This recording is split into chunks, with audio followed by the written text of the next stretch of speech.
Assalamualaikum warahmatullahi wabarakatuh. Selamat datang kembali di channel YouTube Dunia Beda, tempat di mana takdir bisa berbalik dalam sekejap mata.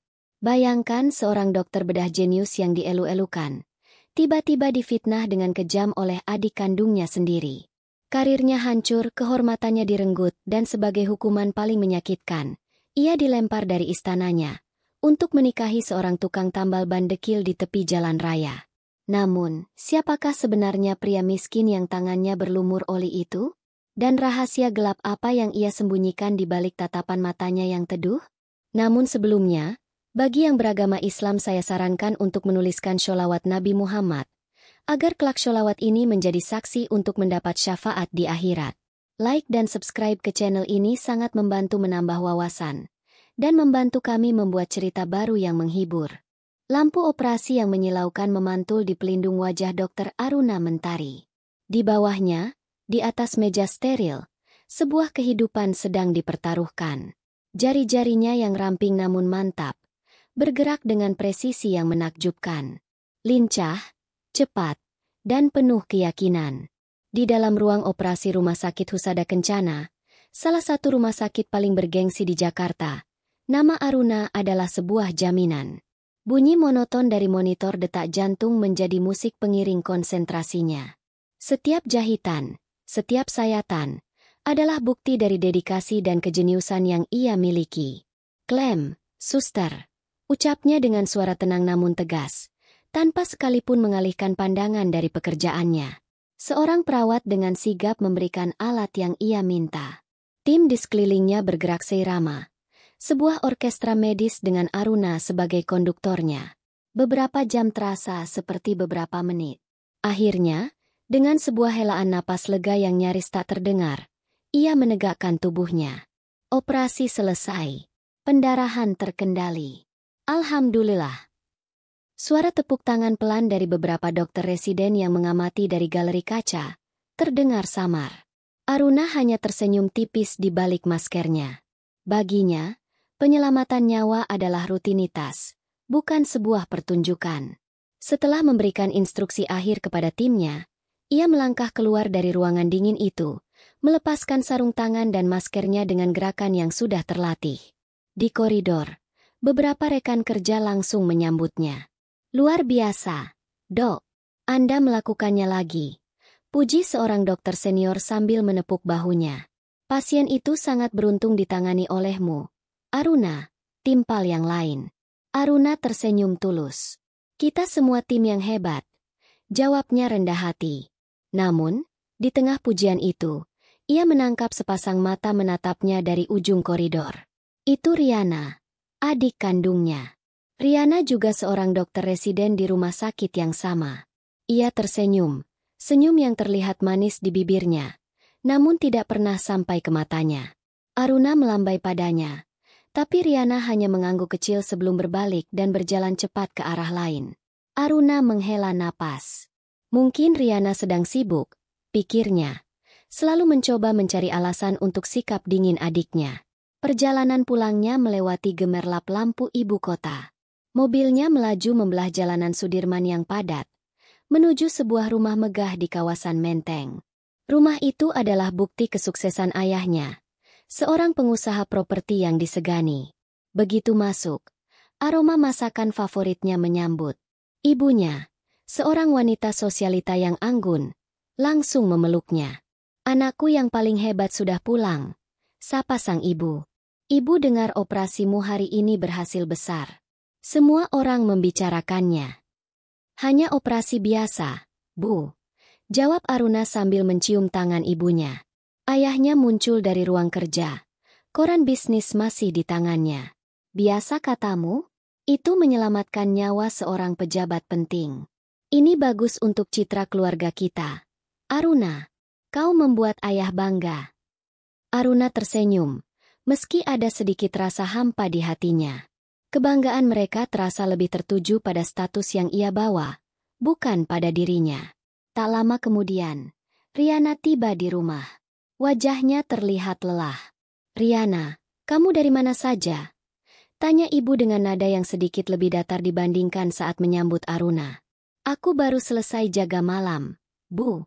Ada 3 pasien yang harus aku tangani sendiri, jawab Riana pelan, meletakkan tasnya di sofa. Oh, baguslah. Kakakmu hari ini jadi pahlawan lagi. Loh, kamu harus banyak belajar darinya, kata ibu sambil lalu kembali fokus pada Aruna. Aruna melihat rahang adiknya mengeras sesaat. Sebuah kilatan luka yang cepat-cepat ia sembunyikan. Aruna merasa tidak enak. Riana pasti lelah sekali. Biarkan dia istirahat, Bu. Aku tidak apa-apa, Kak. Potong Riana dengan senyum paksa. Aku ikut senang kok, dengan keberhasilan kakak. Selamat, ya. Malam itu, suasana rumah kembali sempurna saat Dr. Evan, tunangan Aruna, datang berkunjung. Evan adalah definisi pria idaman.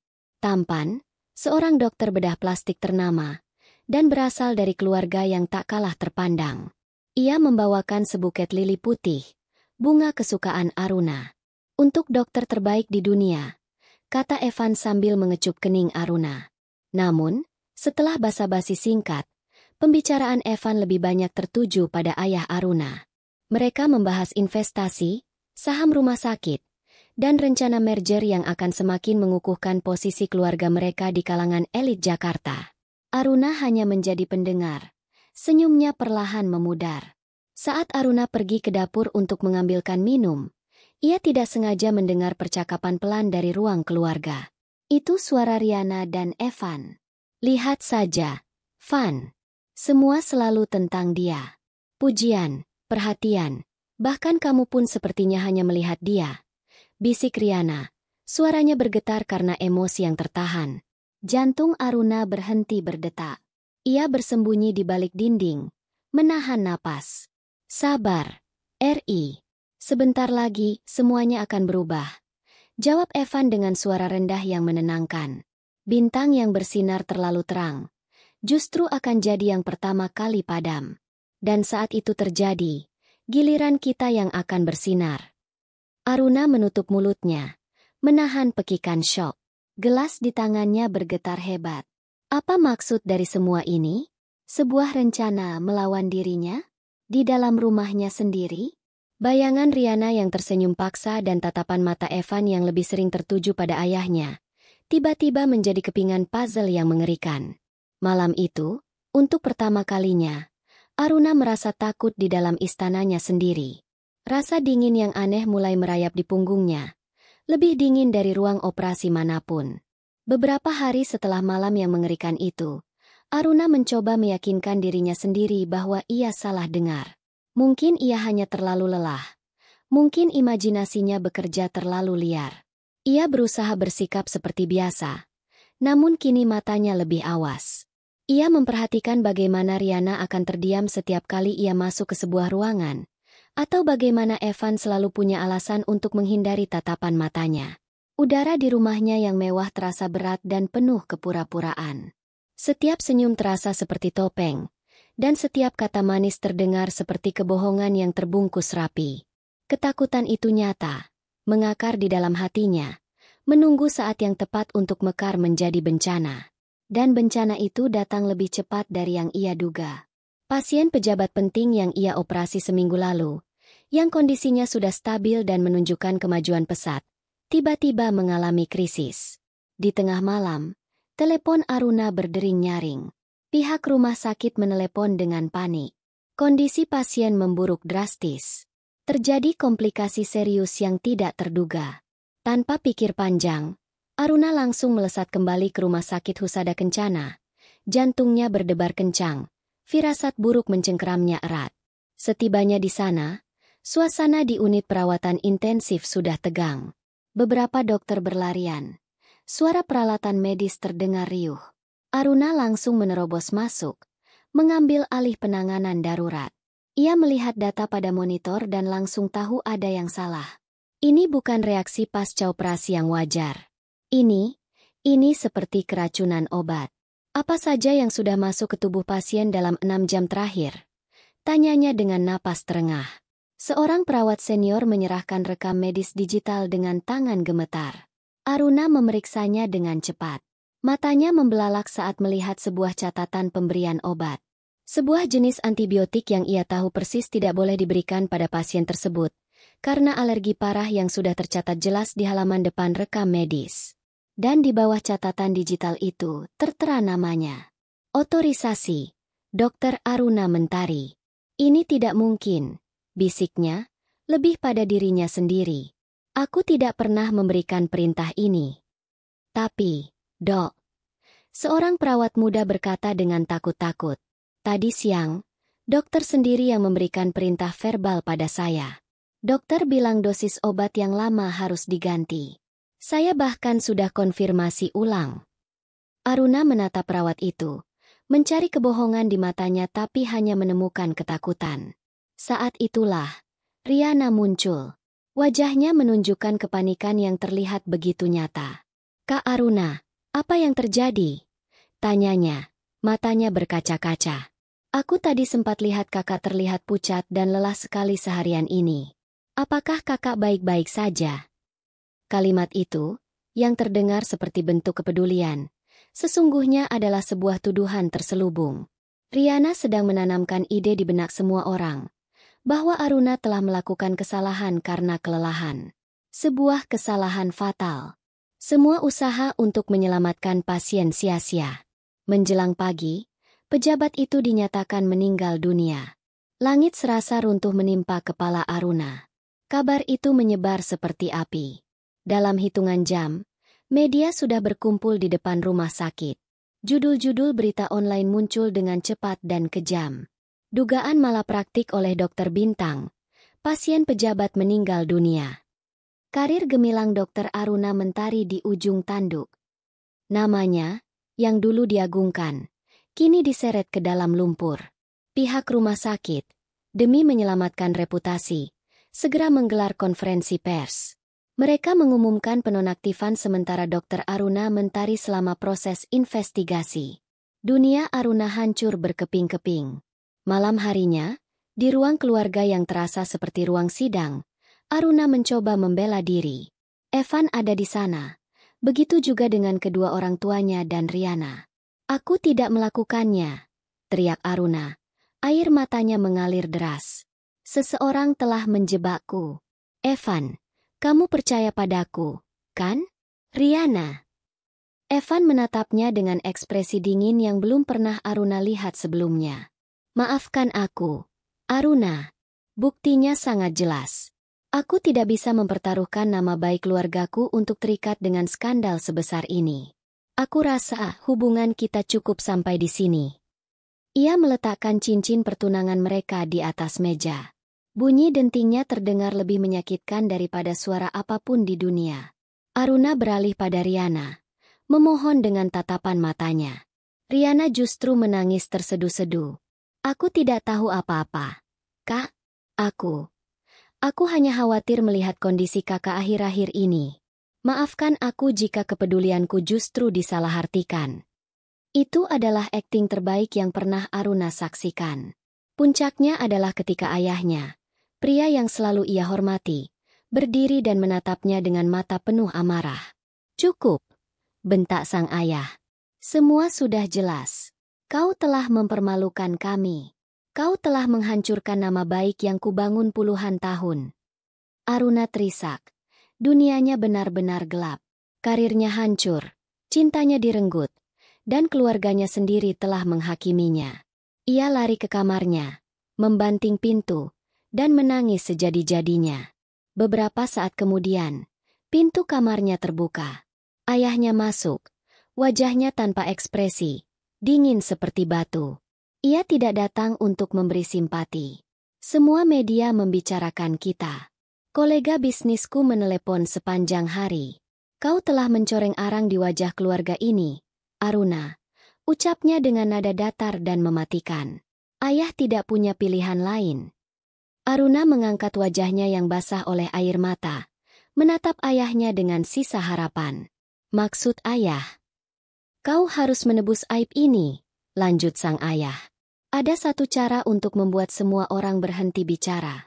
Sebuah cara untuk menunjukkan bahwa kau sedang menjalani hukumanmu. Kau akan menikah. Segera. Menikah? Dengan siapa? Tanya Aruna bingung. Evan sudah meninggalkannya. Ayahnya tersenyum sinis. Senyum yang membuat darah Aruna membeku. Tentu saja bukan dengan pria terhormat. Itu bukan hukuman namanya. Katanya, kau akan menikah dengan seseorang yang akan membuat semua orang paham bahwa kau telah jatuh ke titik terendah. Ayah sudah menemukan calonnya. Seorang tukang tambal ban di pinggir jalan raya Bekasi. Kau akan tinggal bersamanya, di gubuknya. Itulah penebusan dosamu. Lutut Aruna terasa lemas. Kata-kata ayahnya berdengung di telinganya. Lebih menyakitkan daripada vonis pengadilan manapun. Seorang tukang tambal ban. Tinggal di gubuk. Di pinggir jalan raya Bekasi. Ini bukan sekadar hukuman. Ini adalah pemusnahan. Pemusnahan atas semua yang pernah ia bangun. Atas identitasnya. Atas harga dirinya. Ayah tidak bisa melakukan ini padaku. Pekiknya. Suaranya serak karena tangis. Aku anak ayah. Anak yang sudah mempermalukan ayah. Balas sang ayah. Matanya menyorot tajam. Keputusan ayah sudah final. Persiapkan dirimu. Pernikahan akan dilangsungkan lusa. Ia memohon pada ibunya. Meraih tangan wanita yang telah melahirkannya itu. Ibu, tolong. Katakan sesuatu pada ayah. Ibu tahu aku tidak bersalah. Ibunya menarik tangannya pelan. Wajahnya memaling. Ini yang terbaik untuk keluarga kita. Aruna, anggap saja ini cara untuk meredam berita. Setelah beberapa bulan, saat semua orang sudah lupa, mungkin kami bisa memikirkan jalan keluar untukmu. Sebuah kata yang tidak menawarkan harapan. Hanya penundaan dari sebuah siksaan abadi. Dari sudut matanya, Aruna bisa melihat Riana berdiri di ambang pintu, mengamati drama itu dengan ekspresi prihatin yang dibuat-buat. Tapi Aruna bisa melihatnya. Sebuah kilatan kemenangan di dasar matanya yang gelap. Adiknya telah menang. Ia berhasil merebut segalanya. 2 hari berikutnya terasa seperti di neraka. Aruna mengurung diri di kamar. Ponselnya diambil. Laptopnya disita. Ia terputus dari dunia luar. Menjadi tahanan di dalam istananya sendiri. Makanan diantar ke kamarnya. Namun tak sekalipun ia sentuh. Ia hanya menatap kosong keluar jendela. Melihat taman indah yang dulu menjadi tempatnya bersantai. Kini terasa seperti dinding penjara yang mewah. Di hari yang ditentukan, seorang pria diantar masuk ruang tamu oleh asisten rumah tangga. Aruna dipaksa keluar dari kamarnya oleh sang ibu. Di sana, di tengah ruang tamu megah yang dihiasi perabotan Eropa, berdirilah seorang pria. Ia mengenakan kemeja batik pudar yang sudah terlalu sering dicuci dan celana bahan berwarna gelap yang sedikit lusuh. Kakinya beralaskan sandal jepit. Rambutnya dipotong pendek seadanya. Pria itu terus menunduk, seolah lantai marmer di bawahnya jauh lebih menarik daripada wajah orang-orang di sekelilingnya. Tangannya yang kasar dan legam karena noda oli, terkepal di sisi tubuhnya. Itulah Bagas, calon suaminya. Ayah Aruna menatapnya dengan pandangan merendahkan. Kau sudah tahu tugasmu, kan? Tanyanya tanpa basa-basi. Pria itu hanya mengangguk kecil, tanpa mengeluarkan suara. Aruna menatap pemandangan itu dengan hati yang mati rasa. Rasa ngeri, jijik, dan kasihan bercampur aduk menjadi satu. Pria ini, sama seperti dirinya, adalah korban dari kekejaman keluarganya. Pernikahan itu berlangsung di sebuah kantor urusan agama yang sepi di daerah Jatinegara. Jauh dari kemewahan, jauh dari sorotan media. Aruna mengenakan gamis sederhana berwarna putih. Satu-satunya pakaian miliknya yang tidak terlihat mahal. Wajahnya pucat tanpa riasan. Tidak ada senyum, tidak ada air mata. Hanya kekosongan. Bagas duduk di sebelahnya. Sama diamnya. Ia mengucapkan ijab kabul dengan suara rendah dan sedikit bergetar. Lancar dalam satu tarikan napas. Saksinya hanya ayah Aruna dan seorang petugas KUA. Begitu kata, sah, diucapkan. Sebuah ikatan suci terasa seperti belenggu yang mengunci leher Aruna. Tidak ada ucapan selamat.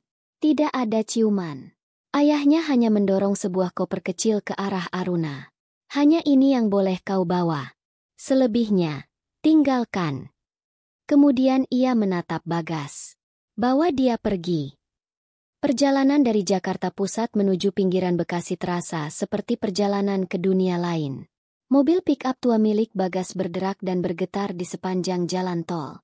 Aruna duduk diam di sampingnya, memandang keluar jendela. Gedung-gedung pencakar langit yang familiar perlahan digantikan oleh pabrik-pabrik, ruko-ruko kusam, dan pemukiman padat. Udara yang masuk dari jendela yang terbuka terasa panas dan berdebu.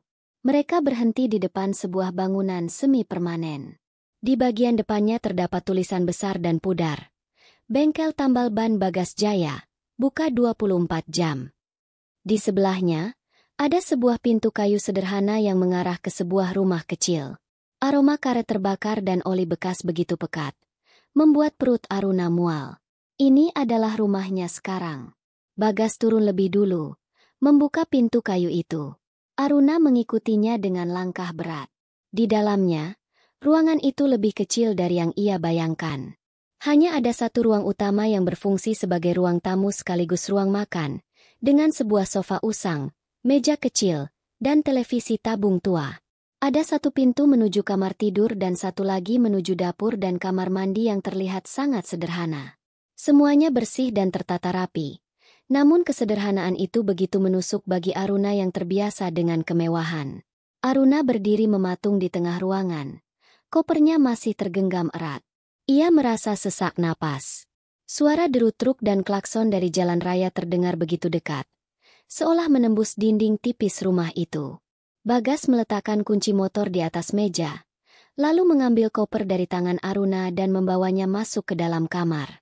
Beberapa saat kemudian, ia keluar lagi. Pria itu berdiri di ambang pintu kamar, ragu-ragu. Untuk pertama kalinya, ia menatap langsung ke mata Aruna. Matanya ternyata tidak segelap yang Aruna kira. Ada semacam keteduhan di sana, namun juga rasa lelah yang mendalam. Ia berdehem pelan sebelum akhirnya berbicara. Suaranya serak dan pelan. "Maafkan aku," ucapnya. "Aku tahu ini tidak kau inginkan. Kamarnya hanya ada satu. Kau bisa tidur di ranjang. Aku akan tidur di luar, di bengkel." Setelah mengucapkan kalimat itu, ia berbalik, keluar dari rumah, dan menutup pintu di belakangnya dengan sangat perlahan, seolah takut suaranya akan menyakiti Aruna. Aruna ditinggal sendirian dalam keheningan yang memekakan, ditemani deru jalan raya. Kakinya tak sanggup lagi menopang tubuhnya. Ia merosot ke lantai yang dingin. Mahkotanya sebagai seorang dokter terhormat, sebagai putri dari keluarga kaya, sebagai tunangan pria idaman, semuanya telah terlepas. Kini ia hanyalah Aruna, istri seorang tukang tambal ban. Disinilah hidupnya berakhir, dan nerakanya yang sesungguhnya baru saja dimulai. Pagi pertama Aruna di rumah itu disambut oleh suara paling kasar yang pernah ia dengar. Bukan alarm merdu atau kicau burung di taman, melainkan deru mesin truk-truk besar yang melintas hanya beberapa meter dari dinding kamarnya. Getarannya terasa sampai keranjang. Ia membuka mata dan menatap langit-langit kayu yang rendah dan berdebu. Aroma kopi bercampur dengan bau oli dan karet yang tajam menyelinap masuk dari celah jendela. Seketika, kenyataan kembali menghantamnya seperti ombak besar. Ini bukan mimpi buruk. Ini adalah hidupnya sekarang. Dengan langkah gontai, ia keluar dari kamar. Rumah kecil itu kosong. Dari jendela depan yang terbuka, ia bisa melihat Bagas sudah sibuk di bengkelnya. Pria itu, dengan kaos oblong yang basah oleh keringat, sedang bersusah payah membuka baut dari ban sebuah truk kontainer yang tampak raksasa. Sinar matahari pagi yang terik menyinari punggungnya. Aruna membuang muka dengan cepat. Rasa jijik dan marah kembali bergejolak. Di atas meja makan kecil yang terbuat dari kayu, ada sebuah cangkir berisi teh hangat dan sebuah piring berisi beberapa potong singkong goreng. Sarapan. Aruna menatap makanan sederhana itu dengan pandangan kosong. Biasanya, paginya dimulai dengan roti gandum panggang dengan selai alpukat, atau semangkuk buah-buahan eksotis. Kini ia dihadapkan pada singkong goreng. Ia bahkan tidak menyentuhnya. Kembali masuk ke kamar dan membanting pintu. Biar saja ia lapar. Itu lebih baik daripada menerima belas kasihan dari pria itu. Hari-hari pertama berlalu dalam kebisuan yang menyiksa. Aruna membangun sebuah dinding es yang tebal dan tinggi di sekelilingnya. Ia menolak untuk berbicara. Setiap kali Bagas mencoba memulai percakapan, usahanya selalu menabrak dinding itu. "Sudah makan?" tanya Bagas pada suatu siang, berdiri di ambang pintu kamar. Aruna hanya diam, terus menatap dinding. "Aku beli nasi padang di depan. Aku taruh di meja. Untukmu." Tidak ada jawaban. Bagas menghela napas panjang sebelum kembali ke bengkelnya yang panas. Aruna hidup seperti hantu di dalam rumah itu. Ia hanya keluar kamar untuk ke kamar mandi. Ia menghabiskan waktunya dengan duduk di tepi ranjang, membiarkan pikirannya berkelana ke kehidupannya yang hilang. Setiap deru kendaraan di luar adalah pengingat akan seberapa jauh ia telah terlempar. Pada hari keempat, sebuah panggilan masuk ke ponsel murah yang diberikan ayahnya. Satu-satunya penghubung ke dunia lamanya. Nama Riana muncul di layar. Tangan Aruna gemetar saat mengangkatnya. "Halo, Kak Aruna, apa kabar?" Suara Riana terdengar begitu manis, begitu penuh kepedulian palsu. Aruna tidak menjawab. "Kakak baik-baik saja, kan? Di sana pasti panas, ya? Jangan lupa minum yang banyak." "Oh iya, kakak makan apa hari ini? Masakannya enak?" "Tentu tidak senak masakan Bei Sumi di rumah, ya?" Setiap pertanyaan adalah sebilah pisau kecil yang ditusukkan perlahan ke jantung Aruna. Riana sedang menikmati kemenangannya, memastikan Aruna tahu betapa menderitanya dia. "Aku baik-baik saja," jawab Aruna dengan suara tercekat, berusaha menjaga sisa harga dirinya. "Syukurlah kalau begitu." "Oh, kakak tahu? Dokter Evan kemarin mengajakku makan malam di restoran Hotel Bintang 5. Dia bilang, dia merasa lebih lega sekarang. Katanya dia butuh pasangan yang bisa mendukung karirnya, bukan yang malah menghancurkannya." Aruna langsung mematikan teleponnya. Ia melempar ponsel itu ke atas kasur. Tubuhnya gemetar karena amarah dan penghinaan. Ia benci mereka semua. Ia benci keluarganya. Ia benci Evan. Dan ia benci pria di luar sana yang menjadi simbol dari kejatuhannya. Karena bosan dan gelisah, Aruna mulai mengamati kehidupan di luar jendela kamarnya. Ia melihat Bagas bekerja dari pagi hingga larut malam tanpa henti. Ia melihat bagaimana pria itu berinteraksi dengan para sopir truk yang menjadi pelanggannya. Ada seorang sopir yang uangnya kurang. Bagas hanya tersenyum dan berkata, "Sudah, Pak. Nanti kalau lewat sini lagi saja bayarnya." Ia melihat seorang ibu tua yang ban motornya kempes. Bagas tidak hanya menambalnya, tapi juga memberinya sebotol air minum karena melihat ibu itu kelelahan. Ada sebuah kejujuran dan ketulusan dalam setiap gerak-gerik pria itu.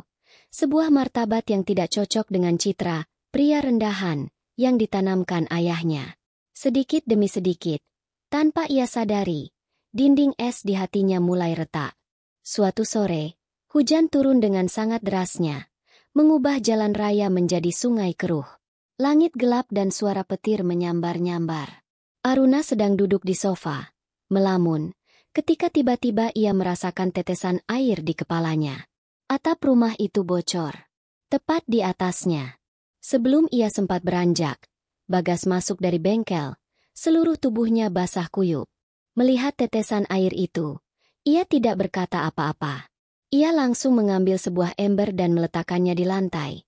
Lalu dengan sigap naik ke atas kursi untuk memeriksa sumber bocornya. Setelah itu, ia mengambil kain lap dan berjongkok di lantai untuk mengeringkan ubin di sekitar kaki Aruna, memastikan gaun panjangnya tidak basah.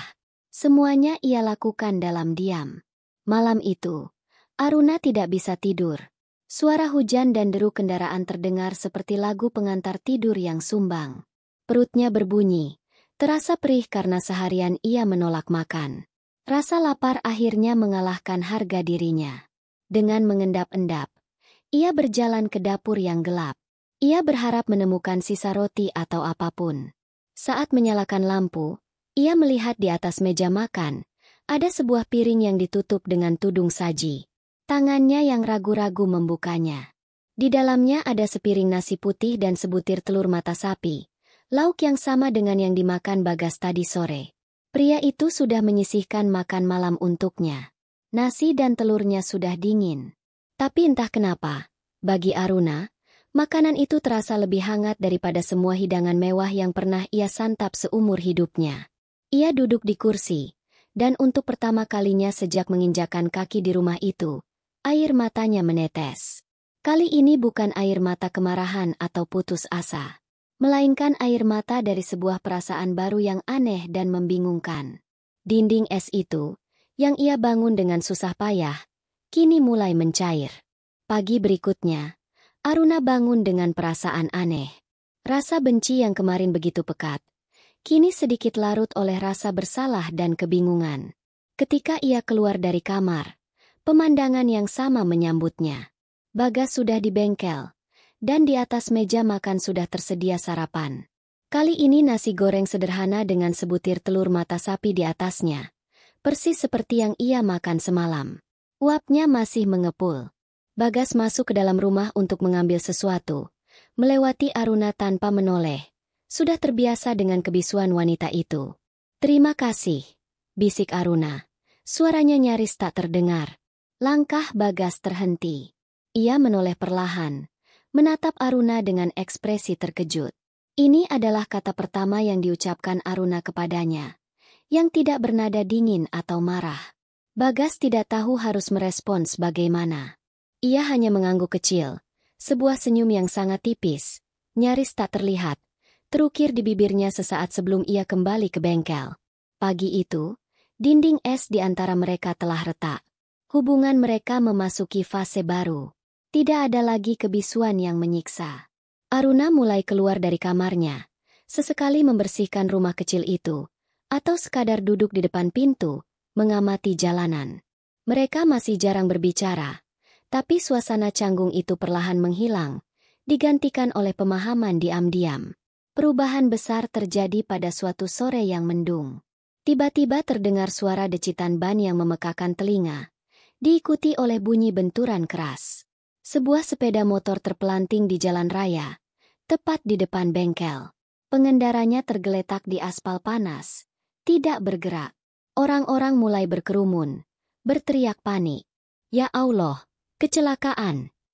Jangan dipegang, nanti salah. Telepon ambulans." Melihat pemandangan itu, sesuatu dalam diri Aruna bangkit. Instingnya sebagai seorang dokter mengambil alih. Ia tidak lagi peduli pada statusnya, pada keputusasaannya, atau pada tatapan orang-orang. Yang ia lihat hanyalah seorang manusia yang membutuhkan pertolongan. Tanpa pikir panjang, ia berlari keluar. "Beri jalan. Biarkan saya lihat," teriaknya, menerobos kerumunan. Ia berlutut di samping korban, seorang pemuda yang mengerang kesakitan. Ada luka robek yang dalam di pahanya. Darah mengalir deras. Tulang keringnya terlihat patah, mencuat keluar dari kulit. "Jangan ada yang menggerakkan korban," perintahnya dengan suara tegas dan penuh wibawa. Suara yang biasa ia gunakan di ruang operasi. Kerumunan itu terdiam, terpana melihat wanita pendiam istri tukang tambal ban itu tiba-tiba berubah menjadi seorang komandan.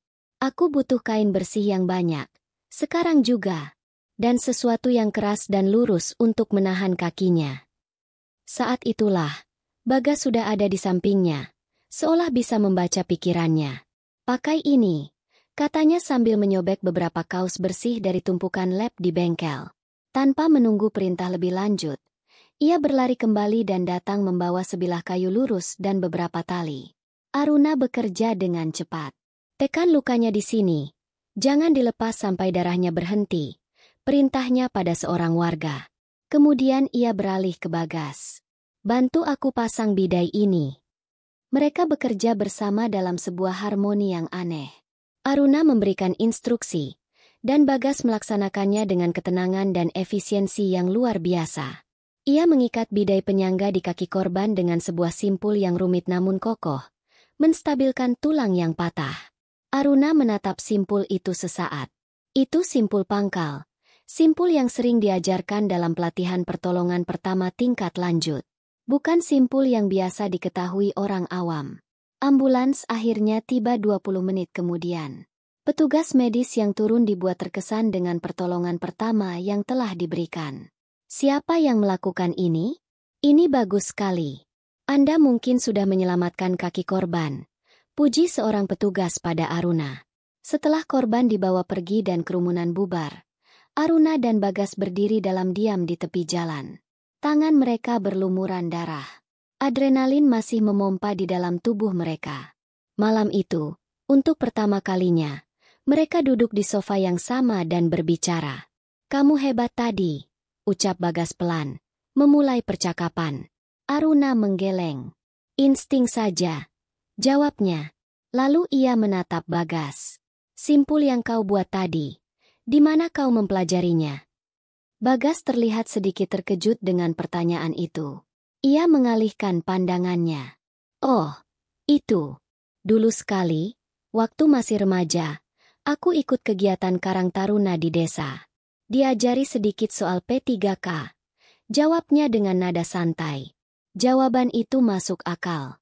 Tapi entah kenapa, Aruna merasa ada yang tidak pas. Ketenangan Bagas saat menghadapi situasi darurat tadi terasa lebih dari sekadar hasil pelatihan Karang Taruna. Beberapa hari kemudian, kecurigaan Aruna semakin menjadi. Ia memutuskan untuk membersihkan seluruh rumah kecil itu, termasuk bagian atas lemari di kamar tidur yang penuh debu.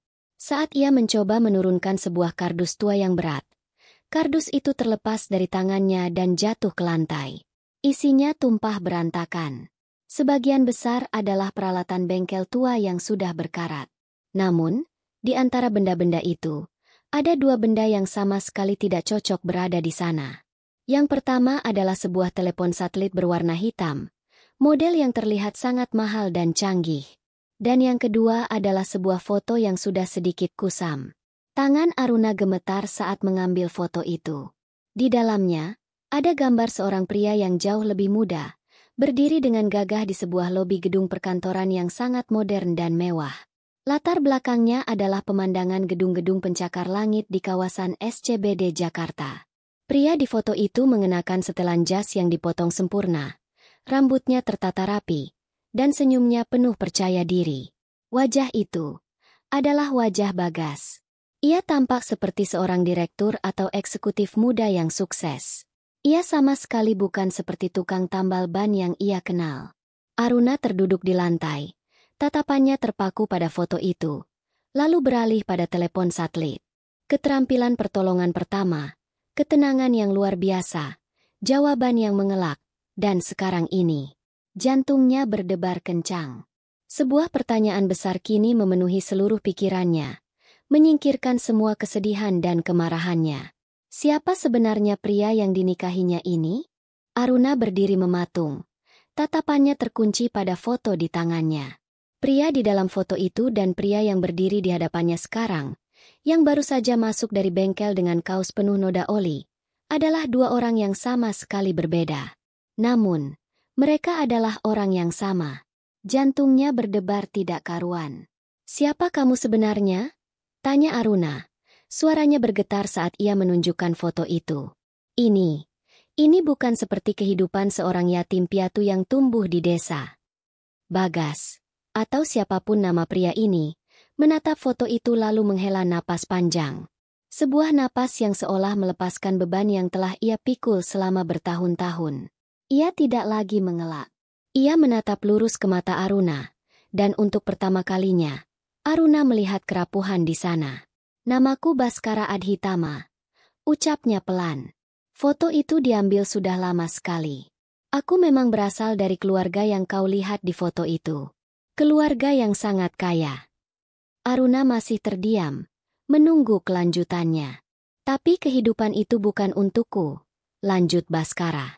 "Dunia itu penuh dengan kepalsuan, perebutan kekuasaan, dan orang-orang yang hanya melihatmu dari nominal uangmu. Aku muak dengan semua itu. Terjadi perselisihan besar di keluarga kami, tentang prinsip, tentang cara berbisnis yang jujur. Aku kalah. Jadi, aku memilih pergi. Aku meninggalkan nama Adhitama, meninggalkan semua hartaku, dan memulai hidup baru sebagai Bagas. Aku hanya ingin menemukan kedamaian, dan mungkin, menemukan sesuatu yang tulus." Pengakuan itu membuat Aruna terhenyak. Jadi, pria ini bukanlah tukang tambal ban biasa.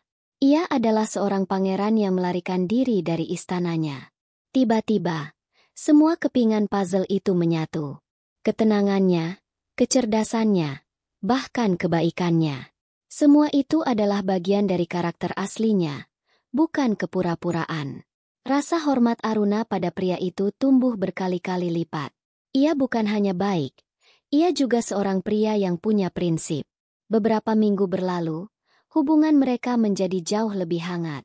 Mereka mulai berbagi cerita, tertawa bersama, dan menemukan kenyamanan dalam kesederhanaan hidup mereka. Namun, badai ternyata belum sepenuhnya berlalu. Suatu malam, telepon Aruna berdering. Itu nomor Riana. Dengan enggan, Aruna mengangkatnya. Suara di seberang terdengar panik dan penuh isak tangis. Kak! Ayah! Kak! Ayah kena serangan jantung. Dunia Aruna seakan berhenti berputar. Apa? Bagaimana kondisinya? Di mana ayah sekarang? Di Husada Kencana. Kondisinya kritis. Dokter di sini bilang butuh tindakan operasi secepatnya. Tapi peralatannya kurang canggih. Dokter bedah jantung terbaik sedang di luar negeri. Aku tidak tahu harus bagaimana. Kak, tangis Riana. Meskipun ayahnya telah menyakitinya begitu dalam, ia tetaplah ayahnya. Rasa cemas dan takut langsung menjalari tubuh Aruna. Ia terduduk lemas. Air matanya mulai menggenang. Baskara yang melihat kepanikan Aruna, langsung menghampirinya. Setelah mendengar apa yang terjadi, wajahnya yang biasanya tenang berubah menjadi serius. Kita harus menyelamatkannya, kata Aruna lirih. Baskara menatap wajah Aruna yang penuh kesedihan. Ia tahu, inilah saatnya. Ia tidak bisa lagi bersembunyi di balik kehidupan sederhananya. Dengan langkah mantap, ia berjalan ke arah kardus tua di pojok kamar, dan mengeluarkan telepon satelit yang ditemukan Aruna. Aruna menatapnya dengan bingung. Dengan jari-jari yang kini tidak lagi terlihat canggung, Baskara menekan serangkaian nomor. Panggilan pertama tersambung. Selamat malam. Siapkan jet pribadiku sekarang. Ucapnya dengan nada datar penuh perintah. Tujuan, Bandara Changi, Singapura.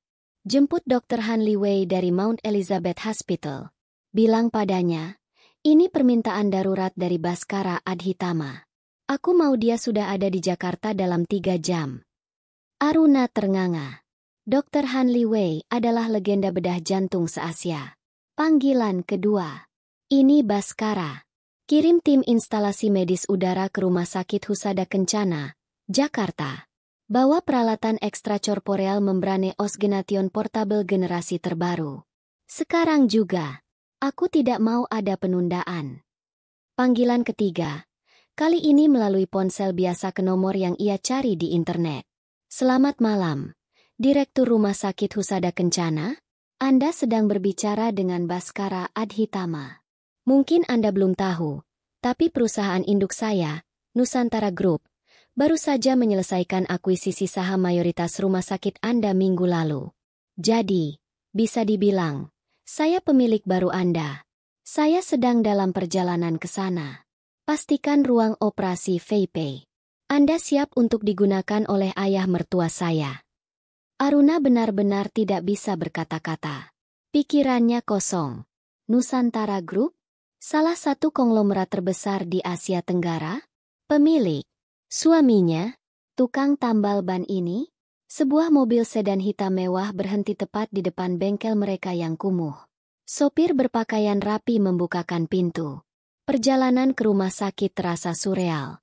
Setibanya di lobi Rumah Sakit Husada Kencana, pemandangan yang menyambut mereka adalah seluruh jajaran direksi, termasuk Dr. Evan, berdiri berbaris dengan kepala tertunduk dalam. Wajah mereka pucat pasi. Riana dan ibunya, yang berdiri di antara mereka, tampak seolah baru saja melihat hantu. Mulut mereka terbuka, namun tak ada suara yang keluar. Momen itu tiba. Semua orang yang pernah menghina dan merendahkan mereka, kini tertunduk malu. Operasi berjalan lancar. Dr. Hanli Wei, dengan dibantu oleh Aruna yang diminta secara khusus, berhasil menyelamatkan nyawa ayahnya. Di ruang tunggu yang sepi, setelah semua ketegangan mereda, Baskara akhirnya menceritakan segalanya. Ia memang CEO Nusantara Group. Ia memang sengaja menyamar. Namun, ia juga mengaku bahwa ia sudah tahu tentang masalah Aruna dari salah satu orang kepercayaannya di rumah sakit. Saat ia dengar keluarga Aruna mencari pria, rendahan, untuk dinikahkan, ia melihat sebuah kesempatan gila. Sebuah cara untuk masuk ke dalam hidup Aruna dan melindunginya dari dekat. Ia sengaja menempatkan dirinya untuk ditemukan. Aku bertaruh, Aruna. Bertaruh bahwa di balik semua gelar dan kemewahanmu, ada hati yang tulus. Dan aku menang, bisik Baskara. Ketika ayahnya sadar, hal pertama yang ia lakukan adalah menangis dan memohon ampun pada Aruna dan Baskara. Ia sadar betapa dangkal dan kejamnya ia. Riana dan Evan mendapat ganjaran setimpal. Skandal penjebakan itu dibongkar oleh Baskara, menghancurkan karir mereka selamanya. Aruna tidak kembali ke rumah megah di Menteng. Ia dan Baskara memulai hidup baru mereka. Nama baik Aruna dipulihkan, dan ia kembali menjadi dokter bedah. Kini sebagai kepala departemen di rumah sakit miliknya sendiri. Baskara tetap memimpin kerajaan bisnisnya. Namun ia tidak pernah berubah. Mereka seringkali, di akhir pekan, kembali ke rumah kecil di tepi jalan raya Bekasi itu. Bengkel tambal ban itu tidak pernah ia tutup. Sebagai pengingat, bahwa cinta mereka yang paling murni, ditemukan bukan di dalam istana yang megah, melainkan di tengah debu dan deru jalanan. Raja sejatinya telah ia temukan, bersembunyi di balik debu aspal. Demikianlah akhir dari cerita ini. Sebuah kisah yang mengajarkan kita banyak hal. Hikmah yang bisa kita petik adalah, nilai sejati seorang manusia tidak pernah terletak pada harta, jabatan, atau penampilan luarnya. Kemuliaan yang sesungguhnya bersemayam di dalam karakter, kebaikan hati, dan ketulusan. Cerita Aruna dan Baskara mengingatkan kita untuk tidak pernah menilai seseorang hanya dari sampulnya, karena berlian yang paling berharga seringkali tersembunyi di tempat yang paling tidak terduga. Terkadang, kita harus jatuh ke titik terendah untuk bisa menemukan kebahagiaan yang paling tinggi dan paling sejati. Jika kalian suka dengan kisah perjalanan Aruna dan Baskara ini, jangan lupa untuk menekan tombol like, dan bagikan perasaan kalian di kolom komentar di bawah. Bagian mana yang paling membuat kalian terharu atau geram? Dan tentu saja, jangan lupa subscribe channel ini agar kalian tidak ketinggalan cerita-cerita menarik lainnya yang akan hadir di masa mendatang. Terima kasih sudah mendengarkan.